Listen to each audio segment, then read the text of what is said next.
पूज्य गुरुदेव डोंगरगढ़ चातुर्मास की बात है और 10 लक्षण में गुरुदेव का स्वास्थ्य थोड़ा खराब हुआ और तत्वार सूत्र का वाचन चलता था तो इतना अस्वस्थ हो गए कि गुरुदेव को 103, 104 तक बुखार आ गया। फिर पूज्य बड़े महाराज समय सागर जी वाचन के लिए जाते थे।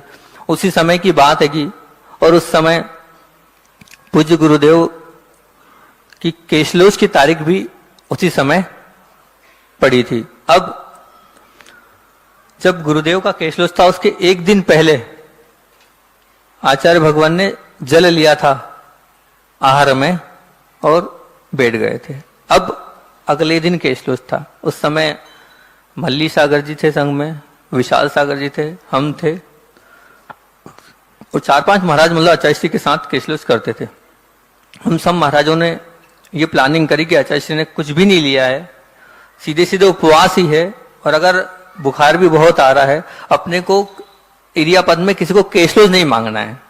सबने तय कर लिया ठीक है केशलोच नहीं मांगना है, अच्छी बात है।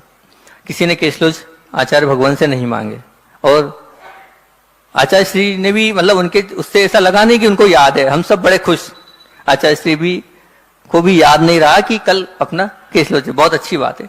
बड़ी प्रसन्नता का अनुभव था।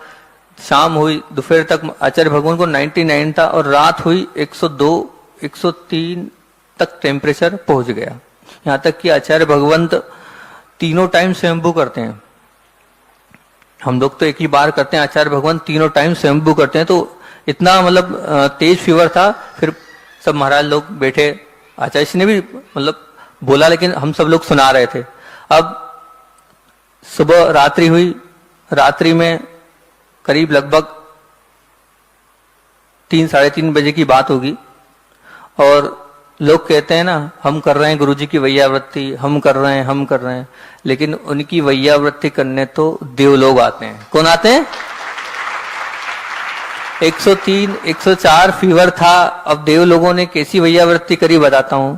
हम वहीं बाहर लेटे थे, 3:30 बजे ब्रह्मचारी राजकुमार भैया जिनको छोटे चाचा बोलते हैं, जानते ना अशोकनगर वाले, वो करीब 4 बजे लगभग आए हमारे पास। महाराज जी मैंने कहा क्या हो गया भैया?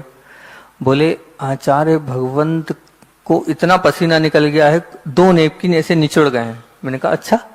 मैं स्वयं गया, मैंने कहा कुछ पैक कर दिया है क्या? बोले नहीं खुला है लेकिन पसीना कैसे गिर रहा है हमें नहीं मालूम, हम नहीं जानते कि आचार्य कैसे बिना उसके अपने आप गिर रहा है, पसीना निकल रहा है 2 नेपकिन।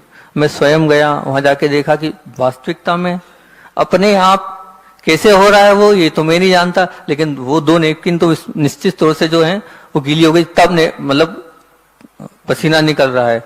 अब सुबह हुई, आचार्य श्री का वो जो बुखार था, जो हम सब लोग कर रहे थे, तमाम उपचार सब कुछ कर लिया, बड़े बड़े वैद्य बड़े बड़े डॉक्टर लगे थे, लेकिन वो बुखार जो था वो कंट्रोल नहीं हो रहा था।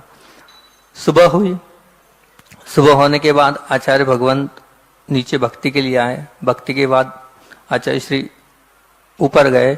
ऊपर जाने के बाद आचार्य श्री ने प्रसाद सागर जी को बुलाया और प्रसाद सागर जी से कहा राख लाओ।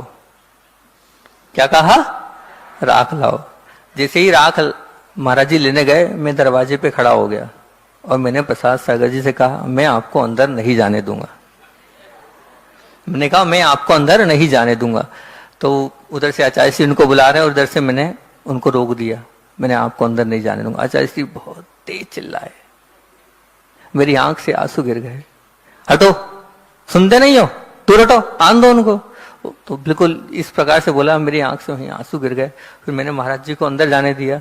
कुछ नहीं, हम सब महाराजों ने भी केशलोच तो किए। करने के बाद मैं आचार्य भगवंत के पास गया। आचार्य श्री से मैंने निवेदन किया, आचार्य श्री क्या आवश्यकता थी, 1 दिन बाद केशलोच हो जाते, कम से कम 1 आहार हो जाता। 3 दिन बाद आगम में लिखाएगा कि 3 दिन बाद तक कर सकते हैं, तो क्या बात आती, 1 दिन बाद हो जाता। आचार्य श्री बोले मैं क्या करूं, सब पूज्य गुरुदेव करा देते हैं। और था फीवर, लेकिन कहां फीवर, कैसे फीवर चले गया मैं भी नहीं जानता। और जैसे ही केशलोच हुए वापस तुरंत 103 और 104 बुखार आ गया। ये है जो सच्ची जिसके अंदर आस्था होती है व्रतों के प्रति, उनकी सेवा, उनकी वैयावृत्ति करने तो ऊपर से देवलोग भी आते हैं।